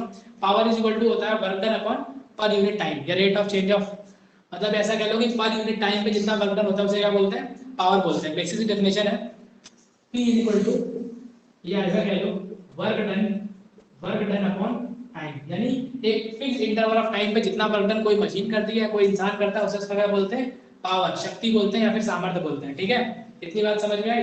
अब देखो, अब इसी को हम लोग ऐसे लिखते हैं, P बराबर W/D, P बराबर W/D, ठीक। अब इसके कुछ और फॉर्मूले होते हैं। वर्क का फॉर्मूला हम लोग क्या जानते हैं, force into displacement upon time, displacement upon time.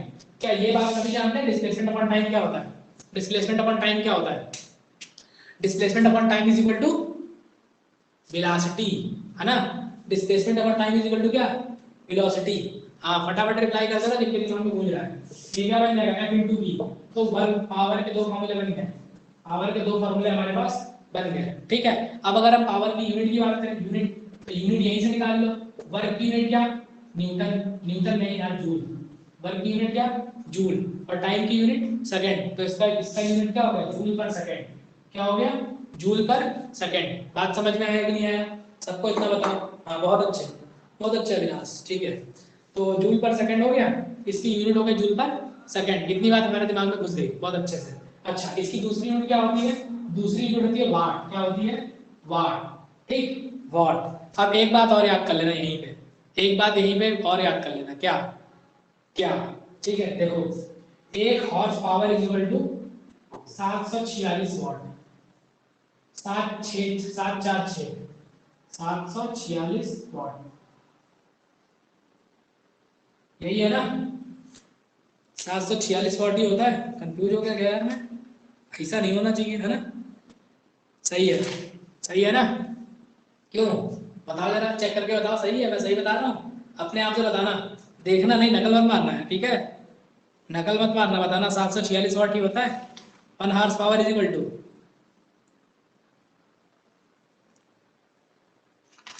बोलो। ठीक है चलो सही है, मैं चेक कर रहा था आप सो रहे हैं, सो तो नहीं रहे हैं, ठीक है, सोइएगा नहीं। इधर देखो, 1 horsepower is equal to 746 watt, ठीक है। 746 वाट इतना होता है, ये याद रख लेना, ठीक है। इतनी बात हम लोग को याद रख लेंगे। अब हम अपने काम पे चलते हैं। हमारा काम क्या था, अब क्या निकालना है, दूसरा दूसरा कह रहा है हमको पावर निकालनी है, क्या कह रहा है, पावर निकाल लो भाई। इसका स्क्रीनशॉट लेना, जल्दी ले लो फटाफट, तलाक से ले लो, खटाखट स्क्रीनशॉट ले लो, थोड़ा जल्दी चले यहाँ, बहुत क्वेश्चन कराएंगे, टाइम खत्म हो रहा है। हो गया डन? डन, बहुत अच्छे। इधर देखो, अब अगर हम बात करते हैं किसकी, मैं क्वेश्चन डन कर दिया हूँ, आप लोड मत दीजिएगा। पावर की, किसकी पावर निकालना, तो पावर इज इक्वल टू क्या पढ़ा है, वॉट पर वर्क अपॉन टाइम। वर्क हमको दिया है 2000, कितना दिया है 2000, और टाइम कितना दिया था 14 सेकंड, कितना दिया था 14 सेकंड। क्या 14 सेकंड ही रखेंगे, क्या 14 सेकंड ही रखेंगे, अब बताओ।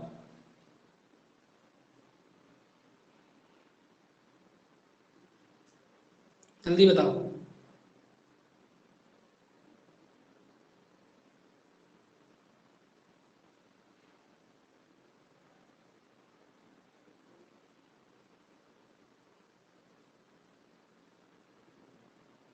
चौदह सेकंड रखेंगे, हाँ 14 सेकंड क्यों रखेंगे भाई, 14 सेकंड तो वो ईच, 14 सेकंड क्या कर रहा है, वो ईच स्टेप चढ़ने में ले रहा है ना, हर स्टेप चढ़ने में ले रहा है। अगर हमें एक स्टेप चढ़ने में वर्क बताना हो, क्या बताना हो, एक स्टेप चढ़ने में वर्क बताना हो, तब तो रखेंगे। लेकिन हमने जो ये वर्क निकाला है वो पूरा पूरा हाइट का निकाला है, तो 14 स्टेप चढ़ने, एक स्टेप चढ़ने में 14 सेकंड, तो 50 स्टेप चढ़ने में कितने, 50 इंटू 14, ऐसा कर सकते हैं, 50 इंटू 14, है ना। उन्होंने लिखा तो यही है ना भाई, 10 centimetre height in 14, each 10 centimetre height in 14 second, ये इन्होंने यही लिखा है ना, 50 step each 10 centimetre height in 14 second. हर एक हाइट, हर एक 10 सेंटीमीटर हाइट वो कितनी देर में तय करता है, 14 सेकंड में। तो उसने 5 मीटर कवर किया है ना, 5 मीटर, तो 5 मीटर कितने में कवर करेगा, जल्दी बताओ, 5 मीटर कितने में कवर करेगा, फटाक से बताओ। 14 गुणे 50 स्टेप, अरे एक स्टेप चढ़ने में 14 सेकंड, तो 50 स्टेप चढ़ने में कितने सेकंड लगेंगे, बोलो भाई, 50 स्टेप चढ़ने में कितने सेकंड लगेंगे, आना तो जवाब दोगे। 14 गुणे 50, 14 गुणे 50, ठीक है। अब इसको सॉल्व कर लो, तो ये कितना आ जाएगा, 2000 गुणे 14 बच्चे 70, और एक जीरो पहले से, एक जीरो से एक जीरो गया, इससे ये गया 20/7। अब इसको सॉल्व कर लेना, इतना क्या वाट, इतना क्या वाट, समझ गए, इतने वाट उसकी पावर आएगी। क्लियर, समझ गया ना, क्लियर, हाँ ना में जवाब तो जल्दी से, फिर अगले क्वेश्चन में पढ़ते हैं।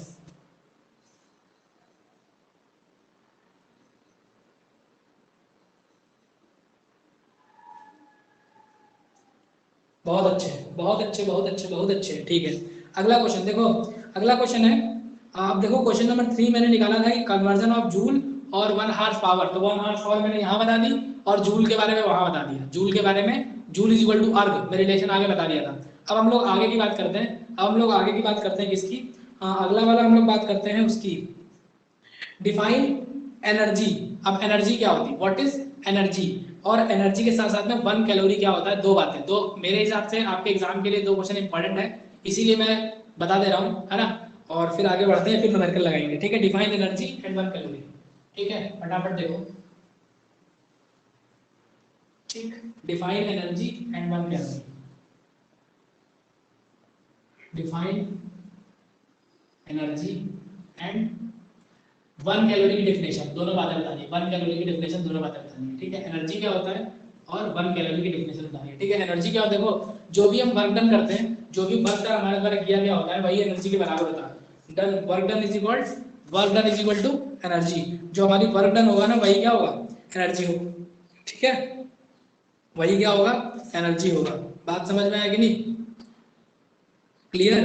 The energy possessed by the body virtue of its state and motion, मतलब कि देखो क्या कह सकते हैं कि अगर हम अगर कोई बॉडी है, किसी बॉडी पे जितना भी वर्क डन किया गया, वो वर्क डन किसके बराबर होता है, एनर्जी के बराबर होता है। बात समझ में आया, वो किसके बराबर होता है, एनर्जी के बराबर होता है। तो एनर्जी की बात हम लोग समझ गए, क्या कह सकते हैं कि energy is equal to energy is equal to work done. अब वर्क डन के बारे में हमें पता है क्या होता है वर्क डन, ठीक है। अब एनर्जी जो की होती है ना, एनर्जी का यूनिट क्या होगा, तो जो वर्क डन का यूनिट होगा, वर्क डन का यूनिट क्या होता है, जूल, जूल, जूल और अर्ग होता है, तो इसका भी यूनिट क्या होगा, जूल और अर्ग होगा। ये सारी बातें हम लोगों ने जान ली। अब हम लोग आगे बढ़ते हैं फटाफट। फॉर्म्स ऑफ एनर्जी, एनर्जी की कई सारी फॉर्म्स होती हैं, तो उनके सिर्फ फॉर्मूले देखेंगे, क्योंकि उनके फॉर्मूले ही अभी अभी काम के हैं, डेरिवेशन अभी अभी काम के नहीं है, तो फटाफट उनके फॉर्मूले देखेंगे। पहला फॉर्मूला, एक फॉर्मूला आता है काइनेटिक एनर्जी, इसका आता है काइनेटिक एनर्जी। काइनेटिक एनर्जी का फॉर्मूला क्या होता है? K is equal to half mv square। K is equal to half mv square where m is what? M is mass and v is velocity of the body। v is velocity of the body। दूसरा आता है potential energy. ये कब होता है? जब भी कोई बॉडी मोशन में होती है। जब भी कोई बॉडी मोशन में होगी तो बॉडी के मोशन में होने की वजह से, बॉडी के मोशन में होने की वजह से जो उसमें एनर्जी आती है उसे बोलते हैं क्या? Kinetic energy. उसे क्या बोलते हैं? Kinetic energy. बात समझ में आई? अच्छा, अगर मैं बात करूं पोटेंशियल एनर्जी, इसकी बात करूं पोटेंशियल एनर्जी, पोटेंशियल एनर्जी तो वो होती है U is equal to mgh। What is mgh? Mass of the body and g into height of the body. जैसे मैंने अभी आप लोगों को बताया था ना, ये वाला फॉर्मूला देखो, f बराबर mg था और हाइट को मैंने s माना था तो h मान लो। मतलब अगर कोई भी चीज अर्थ सरफेस से या फिर अर्थ सरफेस से h हाइट पे लेके जाई जाएगी और यहाँ पहुंच जाएगी तो उसका वेट mg नीचे की तरफ और हाइट क्या? h। इन तीनों का मल्टीपल क्या कहलाता है? Potential energy. मतलब ये कब लगता है? जब बॉडी एट रेस्ट पोजीशन में, बॉडी किसमें हो? रेस्ट पोजीशन में होती है, तब लगता है। बात समझ में आ गई? क्लियर? अगली चीज इसमें इंपॉर्टेंट क्या है? Work energy theorem. ठीक है, अब देखो जो ये मैंने बताया ना काइनेटिक एनर्जी, काइनेटिक एनर्जी के और भी फॉर्मूले होते हैं। काइनेटिक एनर्जी के और भी फॉर्मूले होते हैं, मैं फटाफट लिख दे रहा हूँ। उनको एक्सप्लेन नहीं कर सकता अभी क्योंकि अभी मेरे पास टाइम नहीं है। और दूसरी चीज, टाइम की छोड़ो बात, वो पेपर में ऐसा जितना इंपॉर्टेंट भी नहीं है इस हिसाब से, आपके इस यूनिट टेस्ट के अकॉर्डिंग इतना इंपॉर्टेंट नहीं है। ठीक है, लेकिन according to board it is too important. Board में बहुत ज्यादा इंपॉर्टेंट हो जाएंगे क्योंकि बोर्ड में केवल आपका स्कूल नहीं है ना, बोर्ड में ऑल ओवर इंडिया के बच्चे बैठते हैं, तो सबके हिसाब से टेस्ट करना इंपॉर्टेंट हो जाएगा। तो उसके हिसाब से जब हम लोग दोबारा पढ़ेंगे तो छूटी हुई जो चीजें होंगी उन्हें कवर करेंगे। समझ गए? कोई क्लियर है? यहाँ तक किसी को कोई समस्या, परेशानी, दिक्कत नहीं है ना? तो उसका एक फॉर्मूला लिख सकते हैं हम लोग, क्या? P इज इक्वल टू, देखो P is equal to under root 2mk, under root 2mk। इन सबके डेरिवेशन मैंने बता रखे हैं, है ना? पेड बैचेस में बता रखे हैं। बात समझ में आई? तो यार अभी बाद में देख लेंगे, जब दोबारा हम लोग फ्री सेशन करेंगे तो उसमें देख लेंगे, जब भी टाइम मिलेगा, है ना? और बाकी लोग जो हैं वो तो देख पाए, वो तो देख लेंगे दोबारा अगर उन्हें देखना होगा। K is equal to P square by 2m, K is equal to P square by 2m। ये दो फॉर्मूले और याद कर लीजिएगा। दो क्या, ये याद कर लेंगे तो काम मिल जाएगा। इनमें से कोई भी एक याद कर लो। P क्या है? P is equal to momentum, P is equal to momentum. ठीक है, मोमेंटम, मोमेंटम पता है ना, मास इनटू वेलोसिटी, मोमेंटम। बात समझ में आई? ये हो गए इसके फॉर्मूले। ग्रेविटेशनल पोटेंशियल एनर्जी का फॉर्मूला यही होगा आपके लिए, लेकिन एक्चुअल में ये एक्यूरेट नहीं है। जब ग्रेविटेशनल फोर्स पढ़ाएंगे तब बता देंगे ग्रेविटेशन का चैप्टर में। ठीक है, बात समझ में आ गई कि नहीं? अब देखो और क्या इंपॉर्टेंट है जो आपको अपनी बुक से पढ़ना पड़ेगा, थ्योरी है। वो क्या है? Difference between potential energy and kinetic energy. मैं फटाफट बता दे रहा हूँ, पढ़ के आप देख लीजिएगा क्या है। मतलब कि जब बॉडी कोई रेस्ट में होगी तो पोटेंशियल एनर्जी उसमें लगेगी, जब मोशन में होगी काइनेटिक एनर्जी लगेगी। उसका इसका फॉर्मूला ये होता है, इसका फॉर्मूला ये होता है, दोनों फॉर्मूले उठा के लिख देना। बात समझ में आया कि नहीं आया? क्लियर? तो ये सारी बातें 2-3 पॉइंट हैं जिन्हें आप बुक में देख लीजिएगा। मैं जो बता रहा हूँ ना उसे लिख लो पेपर में, आपके यूनिट के लिए इंपॉर्टेंट है, टेस्ट के लिए। ठीक है, अब क्योंकि ये मैं पढ़ा भी दूंगा ना तब भी याद नहीं रहेगा आपको, फिर कोई फायदा ही नहीं है। जो चीजें हैं जेन्युइन है वो मैं यहाँ बता रहा हूँ आपको, और जो इंपॉर्टेंट है जो आपको याद करनी पड़ेंगी वो मैंने आपको बता दिया है। ठीक है, इतनी बात समझ में आ गई है ना? इतनी बात आपको समझ में आ गई। इसके बाद डिफरेंट टाइप की एनर्जीज हैं, solar energy, wind energy, heat energy, light energy. इनके फॉर्म ऑफ एनर्जीज हैं। ये जो जितने भी फॉर्म है ये केवल आपके ऐसे लिखने में काम में आएंगे। ठीक, और कभी टाइम निकालेंगे तो बता देंगे, मगर ये यूनिट टेस्ट के अकॉर्डिंग इंपॉर्टेंट नहीं है। ठीक है, बात समझ में? कन्वर्जन ऑफ एनर्जी ये सब हम लोगों ने पढ़ रखा है। ठीक, अब फटाक से हम लोग एक क्वेश्चन की बात कर लेते हैं। इसके बाद है ना, इन वाले फॉर्मूले में क्वेश्चन की बात कर लेते हैं, ताकि थोड़ा सा जो हम लोग का भूला पिछला टॉपिक है जो कम समझ में आ रहा है वो भी कवर कर लेंगे। ठीक है, इसके बाद बाकी देखो इसमें कुछ क्वेश्चंस होंगे ऐसे जो आप लोगों के लिए बच जाएंगे, जो कि इन्हीं फॉर्मूले से रिलेटेड होंगे, इस वाले से और उस वाले से। तो वो हम लोग कर लेंगे बाद में, या वो आप लोग को हम बता देंगे, दे देंगे, क्वेश्चन आप कर लीजिएगा। नहीं होगा तो किसी और दिन क्लास लगा कर लेंगे। अभी फिलहाल हम लोग क्या करने वाले हैं, अभी हम लोग थोड़ा सा जो इंपॉर्टेंट टॉपिक है ना, जो चीजें छूटी हुई है, मतलब जो जरूरी है पेपर के लिए, उन्हें कवर कर लेते हैं। न्यूमेरिकल के पीछे नहीं भागते हैं। न्यूमेरिकल एक कर लेते हैं, फिर भी एक न्यूमेरिकल करते हैं। देखो क्या है न्यूमेरिकल, चल देखो। A water pump raise 50 litre of water through a height of 25 metre. देखो क्या कह रहे हैं, क्वेश्चन एक कर लेते हैं पहले अच्छा सा। एक वाटर पंप है, वाटर पंप में जानते हो क्या होता है? वाटर पंप में जानते हो क्या होता है? अरे जो तुम्हारे घर में समरसेबुल लगा होता है उसको भी वाटर पंप ही बोलते हैं। ठीक, एक वाटर पंप है, गिवन डेटा में क्या दिया मैं फटाफट पढ़ ले रहा हूँ। A water pump raises 50 litre of water, raises 50 litre of water. कितना? लीटर मतलब 50 litre of water, 50 litre of water, water 50 litre दे रखा है, ठीक है, कितना 50 लीटर ऑफ वाटर। बात समझ में आई। At water through a height of 25 metre, height कितनी है, height h is equal to 25 metre. अब ये मास नहीं दे रखा है, 50 लीटर में दे रखा है, इसको किसमें चेंज करना पड़ेगा, ये वॉल्यूम दे रखा है, इसको किलोग्राम में चेंज करना पड़ेगा। 50 मीटर, 25 मीटर, हाइट कितनी है 25 मीटर, है ना। फिर क्या कह रहा है, इन 5 सेकेंड, कितने सेकेंड में, 5 सेकेंड में, 5 सेकेंड में, ठीक है। आपसे क्या कह रहा है, calculate the power of the pump, calculate the power of the pump, power of the pump, ठीक है। अब आधे लोग सिट्टी पिट्टी गुल, भैया कैसे करेंगे इसको, है ना, सिट्टी पिट्टी गुल, क्यों, क्योंकि हमें एक बात पता है, हमें क्या पता है, हमें क्या पता है, देखो हमें जो पता है वो फटाफट बता देता हूँ हम लोगों को। और जी की वैल्यू दे रखी है 10, जी की वैल्यू कितनी दे रखी है 10 मीटर पर सेकेंड, है ना। देखो टाइम पता है तो हमें पता है पावर का बेसिक फॉर्मूला P बराबर W बाई T, P बराबर W बाई T। अगर हम W निकालने में सफल हो जाएंगे तो हम P निकाल लेंगे, क्योंकि T पता है। सही कह रहा हूँ, अरे बताओ भाई सही कह रहा हूँ कि नहीं कह रहा हूँ, जल्दी बताओ, हाँ ना बोलो भैया, हाँ बहुत अच्छे, ठीक है। अब देखो, अब हमें वर्क कैसे निकालेंगे, तो वर्क के हमारे पास फॉर्मूले क्या है, W बराबर mgh, एक फॉर्मूला हम लोग जान चुके हैं, है ना, फोर्स इनटू डिस्प्लेसमेंट से अब तो याद हो गया होगा ना mgh। अब m कैसे निकालेंगे, g पता है h पता है, क्योंकि हमें g पता है h पता है, m नहीं पता है क्योंकि लीटर में है, तो m कैसे निकालेंगे, देखो सिंपल सी बात है, सिंपल सी बात है, 1 लीटर इज इक्वल टू 10 की power -3 metre cube, 1 litre is equal to 10 की पावर 3 10 की power 3 -3 metre cube, 1 litre is equal to 10 की पावर 3 माइनस मीटर क्यूब। बात समझ में आया, कितना होता है, कितना क्या होता है, ठीक है। बात समझ में आ गया कि नहीं आ गया, अरे यार एक सेकेंड, ठीक है, इतना होता है, क्लियर। ओ भाई साहब अभी तक कहाँ थे, नींद में क्या, ठीक है। इधर देखो गौरव, 1 लीटर इज इक्वल टू 10 की पावर 3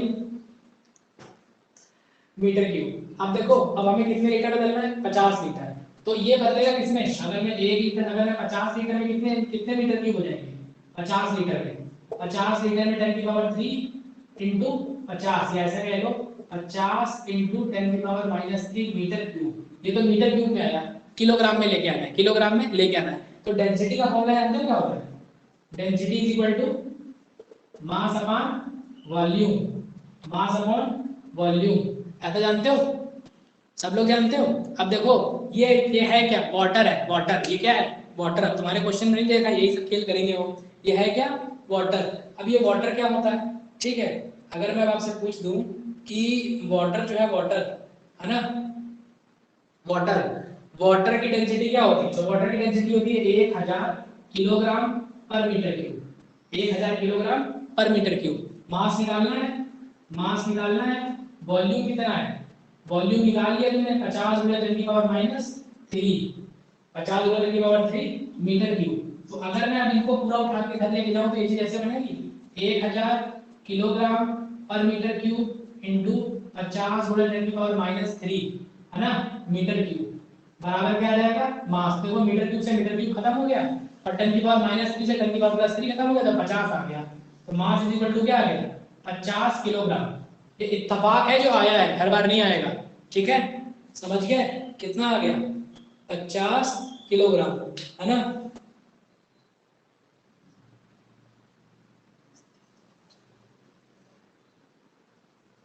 बहुत अच्छे बेटा, क्लास 2 बजे थी, 3 बार टाइमिंग भेजा हूँ ग्रुप पे, तब भी नहीं समझ में आता था। देखो कितनी बात समझ में आई, 50 किलोग्राम। तो अब हम इसकी जगह क्या रख सकते हैं, 50 रख सकते हैं, 50 इंटू जी की वैल्यू 10 और एच की वैल्यू क्या 25, ये उठा के सीधे यहाँ रख दो, तो P इज इक्वल टू क्या बन गया, क्योंकि हमें पावर पूछा है तो हम यहाँ सॉल्व नहीं करेंगे, सॉल्व यहीं लाके करेंगे काट पीट के। क्या रखा है, 50 गुणे 10 गुणे 25 बटे 5। अब इसको सॉल्व कर लो फटाफट, तो 5 दाम 50 10 आ गया 2500, कितना आ गया 2500 क्या वाट। देखो ये वाली बात नहीं समझ में आई होगी, ये वाली बात मुझे पता है आप लोगों को कम समझ में आई होगी। प्लीज वीडियो भी आपको 1-2 घंटे में यहाँ पे रिकॉर्डेड मिल जाएगी, है ना, तो उसे क्या करिएगा देख लीजिएगा बस। ठीक है, समझ गए? दोबारा से देख लेना, घुस जाएगा दिमाग में, बहुत इंपॉर्टेंट है, आज के लिए नहीं हमेशा के लिए, ठीक है? ये बात समझ में आ गई कि नहीं आ गई? सेम इसी टाइप के बाकी फॉर्मूले हैं, है ना? सेम इसी टाइप के बाकी फॉर्मूले, how fast should a man weighing 60 Newton run that the kinetic energy is 700 joule. एक क्वेश्चन और कर लेते हैं काइनेटिक एनर्जी वाले फॉर्मूले पे, एक क्वेश्चन और करते हैं काइनेटिक एनर्जी वाले फॉर्मूले पे, ठीक है? काइनेटिक एनर्जी वाले पे एक क्वेश्चन कर लेते हैं, और इसके बाद फिर इसके बाद क्या वो E इज इक्वल टू के प्लस यू का डेरिवेशन बता करके और इसको खत्म करते हैं, यहीं पे है, ठीक है? एक क्वेश्चन बस काइनेटिक एनर्जी वाले फॉर्मूले पे कर लेते हैं, क्योंकि सारे फॉर्मूले क्वेश्चन हो जाने चाहिए, ठीक? बात समझ में आया?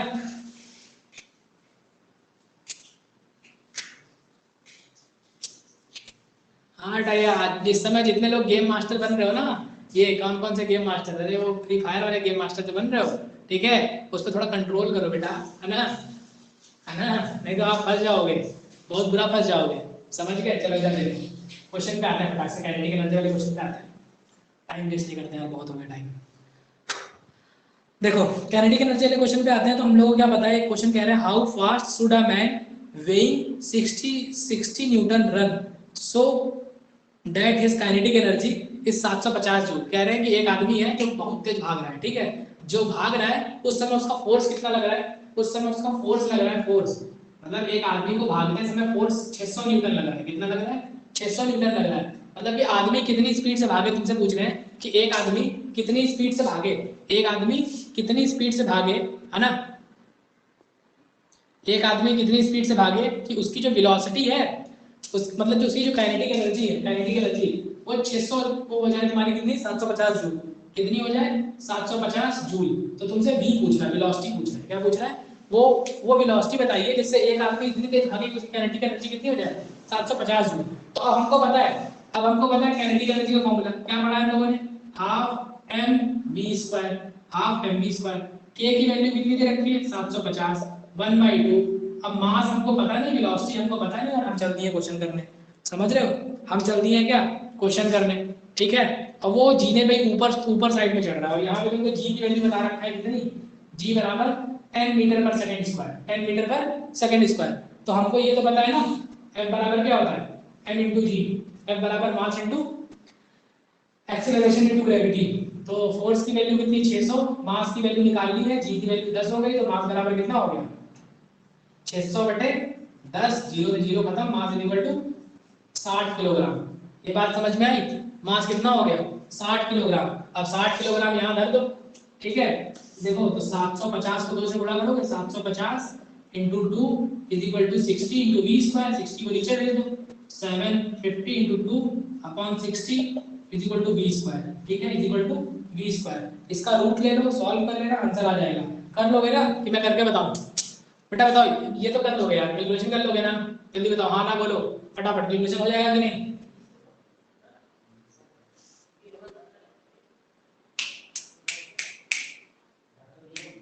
कैलकुलेशन हो जाएगा, ठीक है? देखो कैलकुलेशन में चक्कर टाइम वेस्ट नहीं करना, ठीक है? हो जाएगा, चलो अच्छी बात है। आगे आते हैं, आगे आते हैं जो पूछने के मेरे को आसान लग रहे हैं। अगला क्वेश्चन क्या, अगला मतलब लास्ट टॉपिक है और क्वेश्चन है, इसके बाद आपको कुछ न्यूमेरिकल इसमें दिया होगा। मैं अभी पता है आप लोगों को लास्ट में मैं क्या करूंगा कि मतलब जो क्लास में आप जहाँ से एंटर हुए हो ना, आप में ऐड क्लासरूम में दिखा रहा होगा, मतलब आपके फोन पे दिखा रहा होगा कि आईसीएससी बोर्ड क्लास 10 फलाना डब्बा जो लिखा था मैंने साइंस फिजिक्स वो क्लास, उस पर क्लिक करना। तो उसके पहला कॉलम आपको ऊपर समरी आएगा, समरी के बगल में रिकॉर्डिंग सेशन आएगा। इस तरह से कई सारे सेशन आते जाएंगे। तो समरी वाले सेशन में तो समरी दिखाएगा, रिकॉर्डिंग वाले में क्लास की रिकॉर्डिंग अवेलेबल हो जाएगी। और कुछ देर बाद क्या करूंगा मैं, कंटेंट ऐड कर दूंगा। कंटेंट मतलब कि जो क्वेश्चन है वो ऐड कर दूंगा, ये नहीं ऐड करूंगा जो लिख रहा हूँ, ये स्क्रीनशॉट लेके रखते रहो, ठीक है? वो क्या करूंगा, कंटेंट वहां पे ऐड कर दूंगा ये वाले क्वेश्चन के। तो जो क्वेश्चन बचे होंगे वो खुद से ट्राई मार लीजिएगा, ठीक है? वो खुद से क्या करिएगा, ट्राई मार लीजिएगा, नहीं मार पाते तो कोई बात नहीं, समझ गए? अभी मैं डाल दूंगा वहीं पे, ठीक? तो चलो इधर देखते हैं। देखो अब हमको पता है, हमारे पास एक क्वेश्चन आता है, एक क्वेश्चन आता है the theoretical verification of k plus U is equal to constant free falling body. पढ़े हो?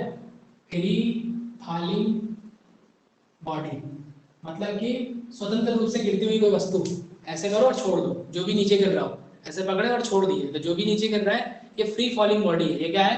Free falling body. अब फ्री फॉलिंग बॉडी में क्या होता है ना कि देखो पहले जब ये बॉडी यहाँ पे थी, कुछ नहीं। तो इस समय इसका काइनेटिक एनर्जी क्या है, जीरो। लेकिन मतलब सॉरी, काइनेटिक एनर्जी क्या है, जीरो। पोटेंशियल एनर्जी क्या है, मैक्सिमम। लेकिन जब छोड़ेंगे तो रास्ते में कुछ ना कुछ काइनेटिक एनर्जी आ जाएगी और पोटेंशियल एनर्जी क्या होगी, कम हो जाएगी, क्योंकि रुकना खत्म हो गई, हाइट कम हो रही है ना। तो ये बताना है कि किसी भी टाइम पे काइनेटिक एनर्जी का चेंज जो होता है वो पोटेंशियल एनर्जी के चेंज के बराबर होता है। मतलब काइनेटिक एनर्जी में जितना जैसे जैसे पोटेंशियल एनर्जी डिक्रीज करेगी वैसे वैसे काइनेटिक एनर्जी इंक्रीज करेगी। अगर काइनेटिक एनर्जी डिक्रीज करेगी तो पोटेंशियल एनर्जी इंक्रीज करेगी, लेकिन दोनों का सम ऑलवेज विल बी कांस्टेंट। देखो इसका आंसर आ गया भैया मेरे पास, इसका आंसर आ गया v बराबर 5 मीटर पर सेकंड। सूरज ने बता दिया है, आज जाग गए हैं, ठीक है, आज जाग गए हैं, रोशनी कर रहे हैं बाहर, बहुत अच्छी बात है। इधर देखो फटाफट। तो इधर हम बात कर लेते हैं किसकी, फ्री फॉलिंग बॉडी की। फ्री फॉलिंग बॉडी में क्या होता है कि हर एक पॉइंट पे पोटेंशियल एनर्जी का सम और काइनेटिक एनर्जी का सम क्या रहता है, कांस्टेंट रहता है। कांस्टेंट बोले तो जितनी एनर्जी ऊपर थी उतनी ही एनर्जी नीचे होगी, उतनी ही एनर्जी बीच में होगी। इस चीज का हम लोग को वेरिफिकेशन देखना है कैसे कैसे करते हैं, ठीक है। फटाक से वेरिफिकेशन देखते हैं, विद इन 2 मिनट में देख लेंगे। देखो कैसे देखेंगे, इधर देखो, इस बॉडी को नीचे की तरफ लेके आ रहे हैं, ठीक है, ऊपर है सबसे ऊपर, यहाँ तक की हाइट हम इसकी h मान रहे हैं, कैपिटल H, ठीक। एक ये लास्ट पोजीशन है, ठीक है, और यहाँ पे इसकी हाइट क्या मान रहे हैं, यहाँ पे इसकी हाइट हम लोग कुछ भी मान ले रहे हैं, यहाँ से मान ले रहे हैं x है, यहाँ से क्या मान ले रहे हैं x है, ठीक। ये पॉइंट नंबर A है, ये पॉइंट नंबर B है, ये पॉइंट नंबर C है, ठीक। अगर मैं पॉइंट नंबर A की बात करता हूँ, देखो मैं ऐसे यहाँ लिख रहा हूँ इधर ताकि यही प्रूफ हो जाए, A B है, लिखो मालिक B C। अगर मैं A की बात करता हूँ और यहाँ लिख रहा हूँ काइनेटिक, यहाँ लिख रहा हूँ पोटेंशियल एनर्जी और इधर लिख रहा हूँ काइनेटिक एनर्जी, ठीक है। अगर मैं A की बात करता हूँ, A की, तो A पॉइंट पे इस समय जो वेलोसिटी है ना, वेलोसिटी u v कुछ भी कह लो, वो जीरो है। इस समय यहाँ पे रेस्ट में रखी हुई है बॉडी, कैसे रखी है, रेस्ट में। तो काइनेटिक एनर्जी कितनी हो जाएगी, काइनेटिक एनर्जी यहाँ कितनी हो जाएगी, जल्दी बताओ मेरे को, जीरो। यहाँ काइनेटिक एनर्जी जीरो हो जाएगी, क्यों, क्योंकि k बराबर हाफ mv स्क्वायर लगाएंगे। देखो यहाँ पे हम क्या करेंगे, हाफ mv स्क्वायर लगाएंगे और v जीरो है, तो v जीरो है तो काइनेटिक एनर्जी की वैल्यू भी क्या हो जाएगी, जीरो। काइनेटिक एनर्जी की वैल्यू क्या हो जाएगी इस जगह पे, जीरो। पोटेंशियल एनर्जी कितनी आएगी, mgh के बराबर, कितनी आएगी, mgh, है ना, mgh। तो हम ये कह सकते हैं u की वैल्यू यहाँ पे mg, क्यों mg, क्योंकि वेट तो नीचे की तरफ काम कर रहा होगा mg, और ये हाइट h, तो ये कितनी आ जाएगी, mgh, ठीक है। अच्छा, जब ये x हाइट पे पहुंचेगा, कहाँ पे पहुंचेगा, x हाइट पे, तब इसमें कुछ ना कुछ वेलोसिटी आ गई होगी, कुछ ना कुछ वेलोसिटी आ गई होगी, और वेलोसिटी के साथ साथ में मैं हाइट को इधर लिख दे रहा हूँ ताकि दिक्कत ना आए। कुछ ना कुछ वेलोसिटी आ गई होगी और कुछ ना कुछ क्या आ गया होगा, हाइट में कमी आ गई होगी। तो अब अगर मैं इसकी हाइट यहाँ से मेजर करूँ तो ये हाइट कितनी होगी, टोटल हाइट h है, इतनी कवर कर चुका है, तो h में से x घटा दे, h माइनस x आएगी, h माइनस x आएगी, जल्दी बताओ, हाँ ना बोलो बालक, ठीक है, इतनी आ जाएगी। तो यहाँ पे हम कह सकते हैं mg h minus x, mg h minus x, ये आ गई इसकी क्या, पोटेंशियल एनर्जी, पोटेंशियल एनर्जी। अच्छा, अब मैं अगर इसे काइनेटिक एनर्जी की बात करूँ, काइनेटिक एनर्जी की थोड़ा छोटा छोटा लिखें ताकि समझ आए इसी में। काइनेटिक एनर्जी की तो हाफ m, अब यहाँ पे वेलोसिटी हम मान ले रहे हैं v डैश, क्या मान ले रहे हैं, v डैश, कुछ ना कुछ वेलोसिटी v डैश रही होगी। अब अगर हम ये कहें कि v डैश को in the term of height term में पुट करें, v डैश को in the term of height के टर्म में पुट करें, तो हमको पता है according to motions third rule क्या होता है, v स्क्वायर बराबर u स्क्वायर प्लस 2gh, यही होता है, 2as 2gh, अरे हो ना, जल्दी बताओ, हाँ हाँ हाँ बोलो, ठीक है ना, कोई सवाल ही नहीं है, बहुत अच्छे है, ये चीज हम लोग पढ़ के आए हैं। तो अब देखो हमें पता है इस पॉइंट पे वेलोसिटी क्या है, v डैश, तो ये तो फाइनल वाली वेलोसिटी होती है, तो v डैश, इसको मान लो v डैश का स्क्वायर लिखा है, ठीक है। अगर u की बात करें तो u तो जीरो हो जाएगा, u की बात करें तो क्या होगा, u जीरो, क्योंकि ऊपर से आ रही थी, ऊपर स्टार्टिंग में वेलोसिटी क्या थी, जीरो, बचा क्या 2g, और कितनी डिस्टेंस कवर की, x, कितनी डिस्टेंस कवर की, x, तो क्या v डैश स्क्वायर की जगह 2gx लिख सकते हैं, v डैश स्क्वायर की जगह 2gx लिख सकते हैं, हाँ हाँ हाँ जल्दी बताओ, है ना, इस v डैश स्क्वायर की जगह 2gx लिख सकते हैं, जल्दी बताओ, अरे हाँ हम भी भरो यार, ठीक है। तो अगर मैं बात करूँ इस वाले पॉइंट की, तो यहाँ लिख देंगे 1/2 m इंटू 2gx, 2 से 2 कट गया, 2 से 2 कट गया, यहाँ क्या बचा, mgx। तो b पॉइंट पे काइनेटिक एनर्जी कितनी है, mgx, b पॉइंट पे काइनेटिक एनर्जी कितनी है, mgx, ठीक है। अच्छा, अब अगर c पॉइंट की बात करें, इसकी बात करें, c पॉइंट में नीचे लिखा, सी पॉइंट की बात करें तो सी पॉइंट पे हाइट कितनी हो गई 0, सी पॉइंट पे हाइट कितनी हो गई होगी नील बटे सन्नाटा 0, तो यानी सी पॉइंट पे पोटेंशियल एनर्जी 0। अगर मैं काइनेटिक एनर्जी की बात करूं तो हाफ एम वी स्क्वायर, यही करोगे वी स्क्वायर, क्योंकि जस्ट टकराने के जस्ट पहले वेलोसिटी क्या रही होगी मैक्सिमम रही होगी। भाई सब लोग अब कट कहाँ रहे हो फटाफट, है ना, ओवर हो रहा है क्या, बस लास्ट है 2 मिनट और झेल लो, 2 मिनट के बाद मैं खुद ही इसको एंड कर रहा हूँ, ठीक है, लास्ट है, सब लोग फटाफट ज्वाइन करो। इधर देखो वी स्क्वायर, अगर मैं बात करता हूँ वी स्क्वायर बराबर U square plus 2g H आ जाएगा। अब टोटल हाइट कवर हो गई ना, तो मैं यहाँ से देखूँ तो वी स्क्वायर की वैल्यू 2g लिख सकता हूँ, तो यहाँ लिख दूंगा, तो ये फिर बन जाएगा mgh। अब देखो कांस्टेंट कैसे है फटाफट देखते हैं। देखो अगर इन दोनों को जोड़ेंगे तो ये 0 और प्लस mgh, ए पॉइंट पे टोटल एनर्जी कितनी आएगी, ए पॉइंट पे टोटल एनर्जी mgh आएगी। अब इन दोनों को जोड़ो तो जब इसको खोलोगे ना तो mgh माइनस mgx और ये mgx कट जाएगा। इधर कर देता हूँ, इधर कर देता हूँ, देखो इधर कर देता हूँ, समझ में आ जाएगा। अब देखो एट ए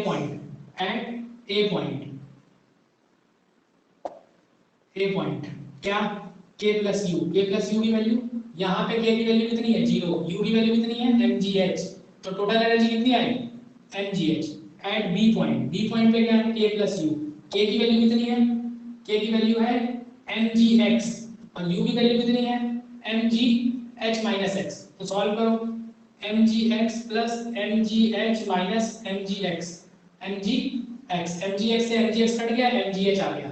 तो b देखो जितनी a पे है उतनी ही b पे है, उतनी ही b पे है, तो इट मींस ये दोनों क्या है कांस्टेंट है। अगर c पे बात करें, c पे तो c पे k प्लस u, तो c पे k, तो k कितनी है mgh और u कितनी है 0, तो इस पे भी कितनी आ रही है mgh।